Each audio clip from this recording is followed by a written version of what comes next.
From getting punched to getting shot, because real life isn't the same as online. Here are 7 times dumb influencers messed with the wrong people. Starting with possibly the most annoying creator in existence, Jack Doherty. His daredevil stunts and pranks, some of which are illegal, have had the police called on him various times. You need to work your time, you need to put your phone on.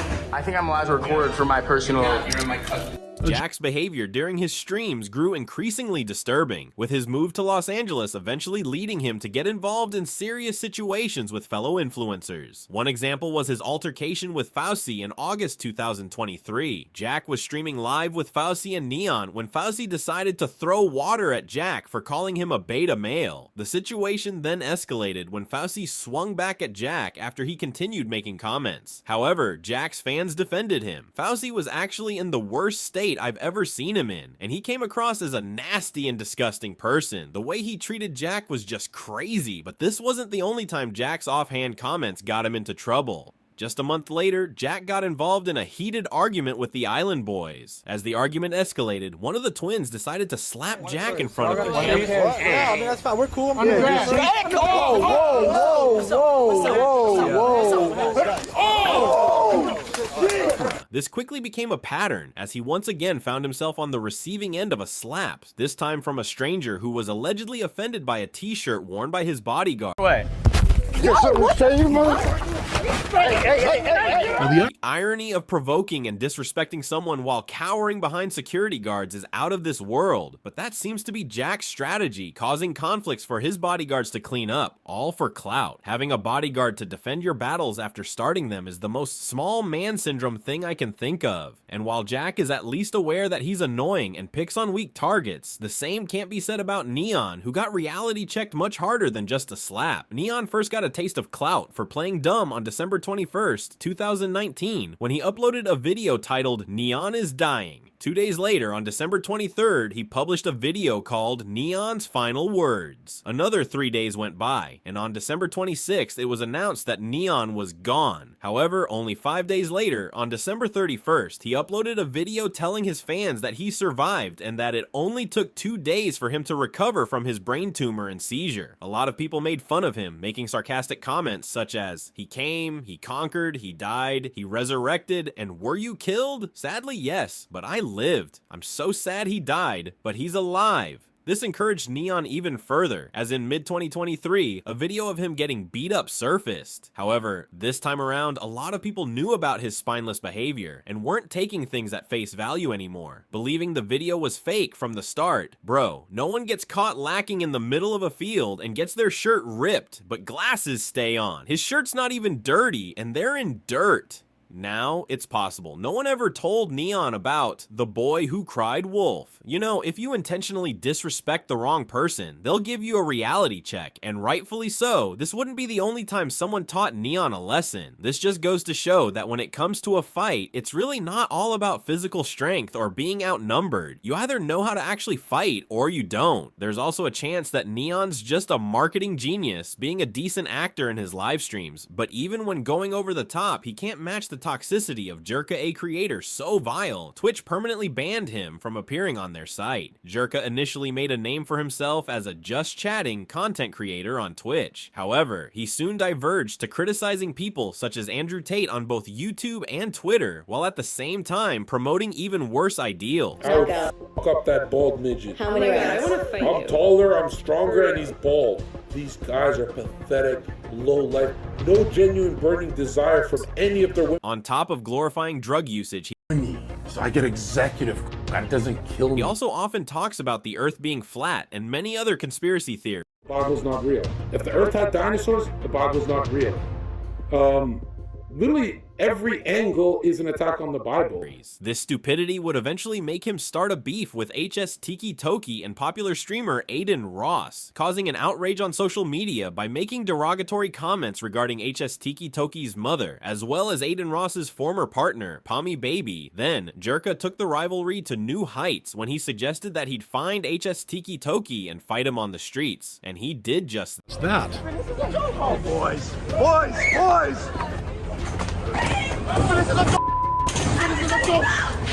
Chill! Oh my God. God, Johnson. out! That, unsurprisingly, the only thing he managed to do was nearly show his butt crack to the world and get embarrassed, making him out to be a laughing stock for everyone. Jerka is the literal definition of the loudest in the room is usually the weakest. Jerka has the agility of an armadillo and the balance of a toddler. Jerka may possibly be his own worst enemy, but the same can also be said about Sneeko, whose recent stunt had him hit much worse. Sneeko, who first got famous for his video, "Would you say the N-word for $1?" eventually started becoming extremely disliked by left-wing viewers due to his supposed misogynistic, homophobic, and transphobic content. They can ask us what we do. First question when you go on a date, what do you do? They're just asking how much money do you make. But you shouldn't ask a woman her age. Why? Why? Let me see the stats.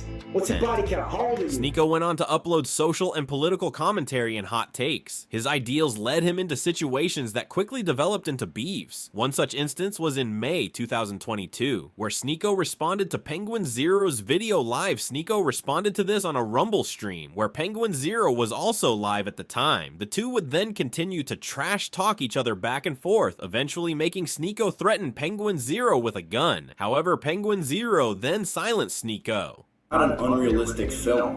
Like, yes, it shows children in a sexual way, but this is not unusual now. Blaming children in sexual positions is clickbait. Yikes. Watch my clips. Watch my clips. What you have there is not clips. These are mags. They're mags, not clips. You absolutely me the same way that this is also a mag.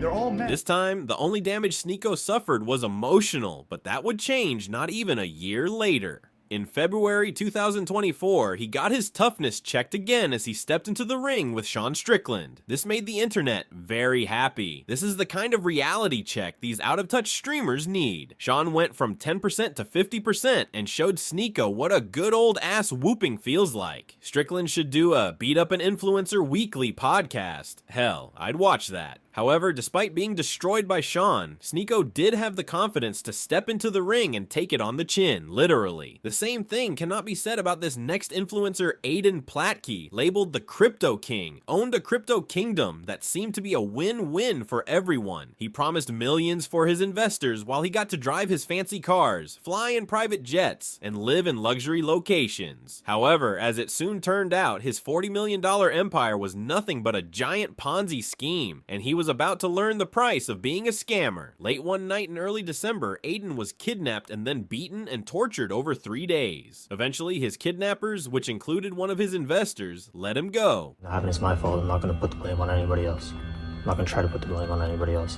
I feel humiliated. I feel disgusted. But they left him with a threat: pay up fast and don't go to the police. Toronto police officers still managed to apprehend all 5 kidnappers. Following this, Aiden went on to post a video trying to garner sympathy from his followers, but people saw through his half-hearted apology. He's apologizing because he got caught and got his ass whipped, not because he's sorry he scammed people. Zero sympathy. While his kidnappers would all be charged with the crime, the only person not charged would be Aiden, the scammer who started the whole situation to begin with. I really don't understand how people like Aiden can simply walk free. If I walk into my local supermarket, push the lady at the till, and grab a couple of bucks and walk off, I'd be in handcuffs before the sun sets. He steals millions, admits as much, and faces no real consequences, well, until now. But what if getting beat up wasn't the worst injury you could sustain? Tanner Cook, a 21-year-old prankster, is the mastermind behind the YouTube channel Classified Goons. As the name suggests, the pranks are classified as dangerous, making Tanner out to be a tough goon, someone who isn't meant to be messed with, when in fact, it's quite the opposite. While Tanner elicits responses from the victims of his pranks for views, one day he didn't get the response he expected, invading someone's personal space and then refusing to leave them alone after they tell you numerous times leaves them with one option: you're going to get dealt with by a person who has been pushed too much. Listen, dummies, do not prank random people, or they will prank you. Never underestimate the public. Tanner, who is much bigger and more intimidating than the shooter, was taught a masterclass in F around and find out, and yet he still didn't learn his lesson, continuing to upload videos like nothing happened. Tanner was lucky to make it out, despite getting shot. This is something that Timothy Wilkes did not get to experience. Inspired by other pranksters he'd seen, Timothy began dreaming of creating his own YouTube YouTube channel, recreating some of the dangerous pranks other YouTubers had done before him. However, this dream was cut short in February 2021 when Timothy, along with a friend, was in the midst of filming a prank robbery as part of a YouTube video. Armed with butcher knives, they approached a group of people unaware that the robbery was a prank. One of those group members shot Timothy in self-defense.